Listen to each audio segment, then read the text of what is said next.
Welcome to the latest edition of On Point. I'm Julian Phillips, along with Eric Ham, political analyst and best-selling author out of Washington, D.C. He joins me once again. There's been a lot going on the past few days, and we're going to get right into it. I'm titling this particular episode, The Trump, Biden, Haley, and Political Affairs. Affairs, why? Because one meaning of affairs, outside, of course, the sexual one, is matters or concerns. And over the last few days, maybe the last week, there are a lot of matters and concerns for all of us who are voting, no matter who we are voting for. So we're going to try to break it down on this particular episode here. I want to talk first and foremost about Biden. Last January, Merrick Garland, the Attorney General, put together Robert K. Hur, special counsel, to investigate and to look into the classified documents that Biden had in his home, in his garage in Delaware. A few days ago, the report came out, 365 pages of it. And basically it said in conclusion that there was no criminal wrongdoing on the part of Biden. But most of that report talked about Biden's mental acuity. Talked about, according to the report, that Biden could not remember when his son died. A number of other things came up in there. And of course, during the course of this campaign, it comes out. And now there's a political fervor, time bomb, so to speak. The question is, Biden's mental acuity has come up before. His age has come up before. What does this report mean? Anything? Does it add more fuel to the fire? Eric Ham, respond to this, please. Well, I think for the media and for Biden detractors, it solidifies what they think has been an ongoing problem for the Biden campaign, and that is his age, and continuing to question his level of fitness to both run and serve as commander-in-chief. Another issue that is also being addressed, and this is probably more so for those of us who look at the Justice Department as being an independent arm of the White House and subsequently, therefore, not involved in politics, we cannot help but read the report and see a lot of editorializing taking place by the special counsel in terms of focusing on Biden's mental acuity and also how Biden himself how he sees himself. And so I think that was also problematic, and it rises to a level of concern because the Justice Department is not supposed to put its finger on the scale of justice, but it's also not supposed to have an influence on U.S. domestic politics. This report certainly does on the latter, not the former, because we know that they decided not to indict or prosecute Joe Biden. And so the matter should have been left there. But again, what this speaks to is Biden had a problem before this report came out, and he still has a problem post the report. Well, I think it's important to note, though, that Garland, I think, went to great lengths to get Hur, who is a Trump holdover, so not to look like he had any favoritism towards the Biden administration or President Biden in particular. I think that's important to note here. All right, let's move on to the other side of this. Donald Trump, former president, most recently in the papers, and you've seen it, where he confused Nikki Haley with Nancy Pelosi, just one of many gaffes that he has had. I guess the question becomes here is we're talking about two older men, 181, 177 or 78. Which gets affected, which candidate, or, well, of course, gets affected more by this? President Trump or former President, well, not President Biden or former President Donald Trump? Well, clearly, I think when it comes to age and mental acuity, well, let me say this. When it comes to age and how age is impacting one's mental acuity and their level of fitness to be president, many are certainly concerned about Biden's age in that respect. Now, of course, there are other concerns that many voters, general election voters, are going to have about Donald Trump. Of course, there's a litany on that side. But in terms of age, people don't look at Donald Trump's age and necessarily see that as a deterrent, although we are, at least our eyes are telling us there is some decline physically in Donald Trump. And in fact, we saw some of that actually occurring while he was in the White House, to say nothing of the fact when we know he contracted COVID. But still, I think this is the age issue is certainly having a greater impact on the Biden campaign more so than it is on the Trump campaign. Mm-hmm. And I think the reason why it's exacerbated on the Biden side is because Biden has done little, if anything, to try to either confront the issue head on or to try to somehow assuage voters that his age is not an issue when we continuously see that potentially it is having an impact, at least on him physically. Well, it certainly didn't help him when he came out to attack the special counsel, in a press conference by basically coming out denouncing all of this. But then, of course, he has another gaffe there by confusing the presidents of two countries. It wasn't a good look. It really wasn't a good look. I mean, you look at Travis Kelce attacking Andy Reid at the Super Bowl. That wasn't a good look either, even though he apologized for it. This was not a good look by President Biden. No, it was not. But I think it goes to a larger problem that we have seen with the Biden campaign and also with the Biden White House. They simply don't give enough investment to the idea of stagecraft. And we talked about this in one of our earlier episodes. They just don't. And because they don't put the investment in, it suggests that either they don't care or they don't actually know how to go about doing it. And therefore, these concerns and these issues are going to continuously dog President Biden from now through Election Day, unless or until he addresses this issue. And very quickly, I'll just give one example of how we have seen an issue for a candidate addressed head on. If you go back to President Obama, when he was first running for president, he gave that seminal speech on race. That was Obama addressing an issue that we all knew was the elephant in the room, and he addressed it and he put it to bed. And while it was certainly something that, of course, we saw Donald Trump, talk about the birther issue, it was an issue that was largely put to bed by the Obama campaign and largely by many Americans who actually went out and voted for him.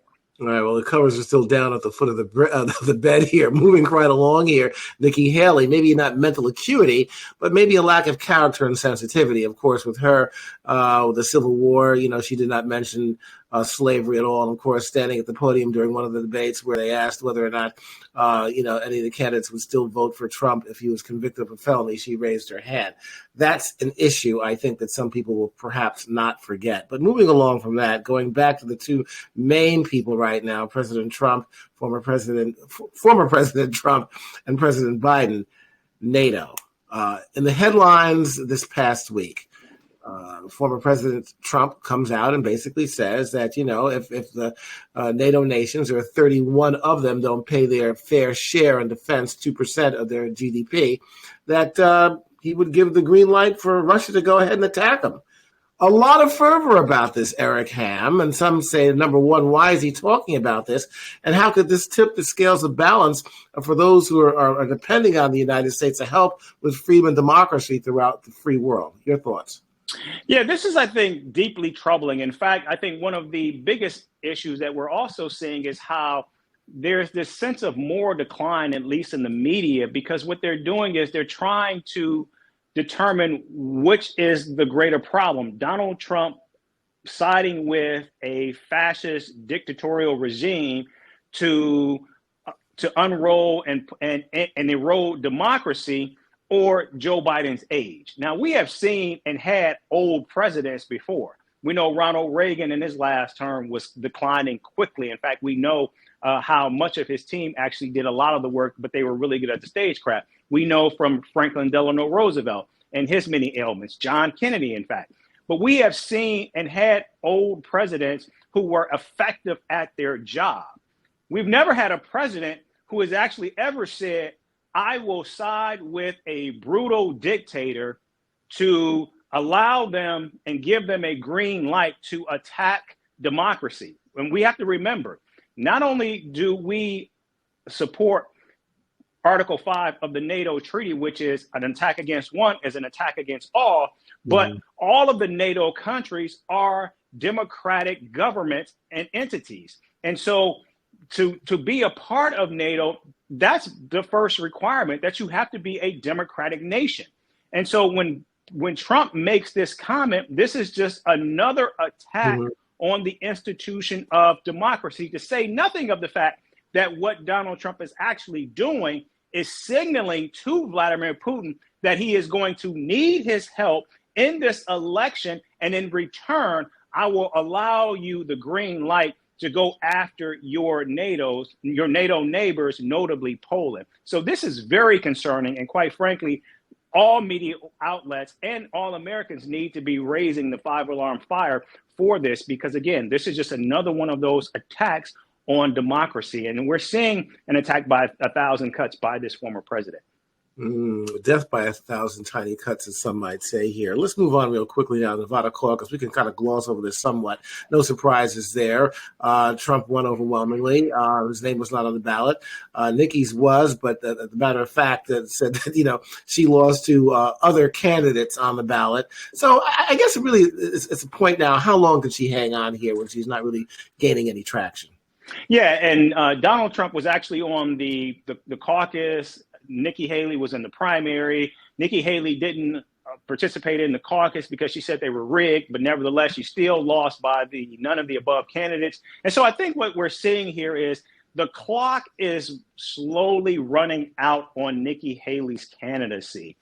She's becoming, I think, increasingly irrelevant because she simply is not winning enough delegates, nor is she even remotely competitive in this race. And while South Carolina will likely be her last stand, even there, she's still trailing Donald Trump by more than 25 points. And so while she continues to attack Donald Trump, attack Joe Biden, what we're seeing is she's not actually gaining ground on either of them. And therefore, I think what we're seeing here is a candidate that's increasingly becoming irrelevant as the days and time goes by.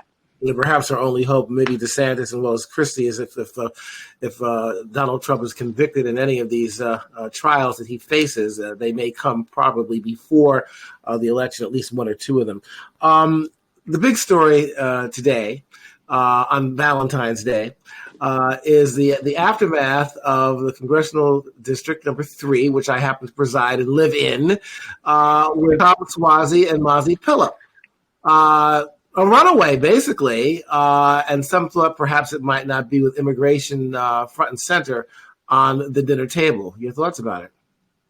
This was a race that, depending on who won, they were certainly going to have the momentum and the talking points coming out of this race.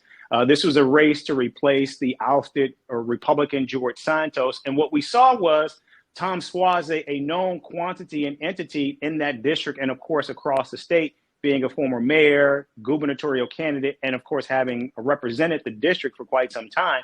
He won, and he won going away. In fact, this race wasn't even competitive. And the reason why it wasn't competitive was because not only did Tom Suozzi do very well in heavily Democratic Queens, but even in many of those outer suburbs where you live, where we're seeing the areas are trending more and more red and becoming more conservative, he did very well there. And so what we are continuing to see through all of these special elections post 2022 is that Democrats continue to overperform in many of these races. In fact, just yesterday also, there was a special election in a state house race in Pennsylvania where the Democrat overperformed by 25 points. And so polling data continues to show us that Democrats are underperforming. And that's why I always say, don't pay attention to polls, watch what voters are actually doing. And voters are actually showing us over and over that they're going for the Democratic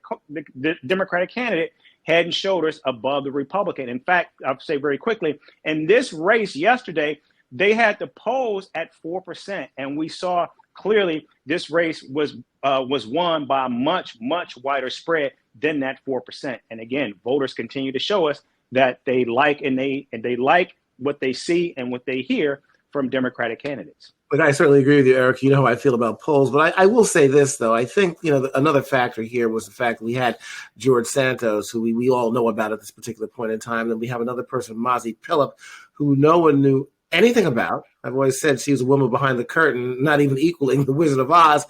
I mean, there was so much mystery behind her. I mean, even with the debates, I've never seen anybody at a debate that had to read their response, literally read their response at a debate. I was like appalled. I couldn't believe it. I think that also had a factor too. Anyway, look, we got to move on here. Alejandro Mayorkas, Lord have mercy. First cabinet secretary in about 150 years to be impeached. I guess the question is, impeachment now almost seems like a watered down word.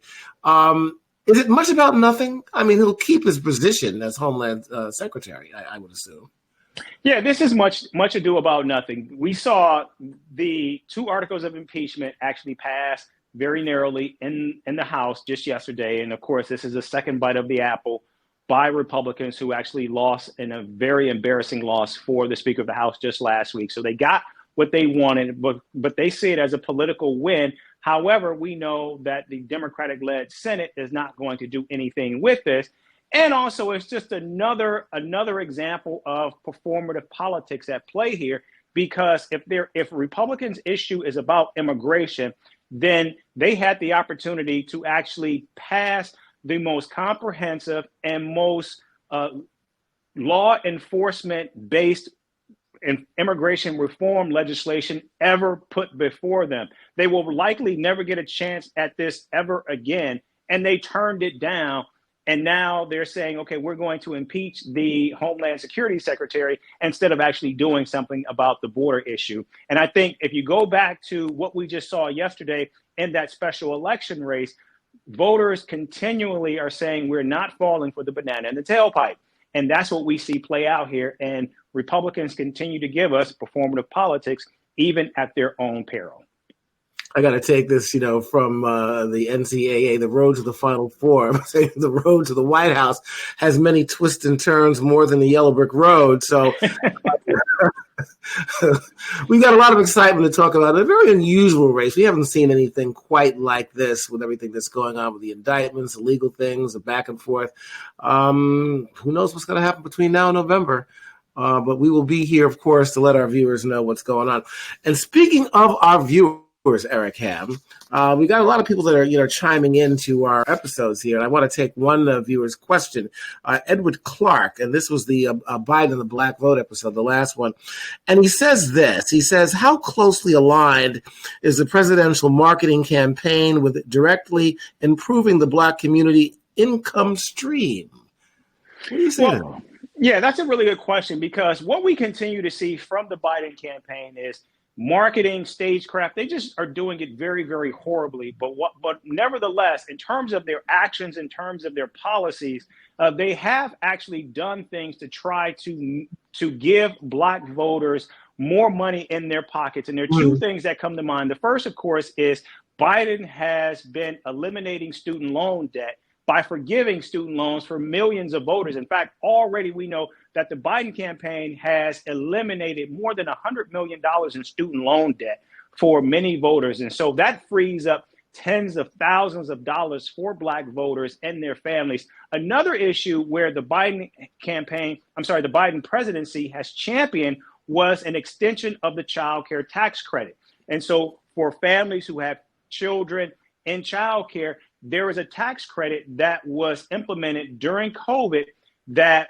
allowed relief for families with children in child care. Unfortunately, it expired. The Biden White House wanted to extend that child care tax credit, but unfortunately, they didn't have the support and the votes, notably because you had 2 Democratic senators, Joe Manchin from West Virginia and Kyrsten Sinema from Arizona, who simply wouldn't get behind it. And this child care tax credit actually lifted tens of thousands of children out of poverty. And so once again, while the Biden White House wasn't successful in getting that extended, they have been diligent in trying to ensure that Black families see more money, not less, in their pockets.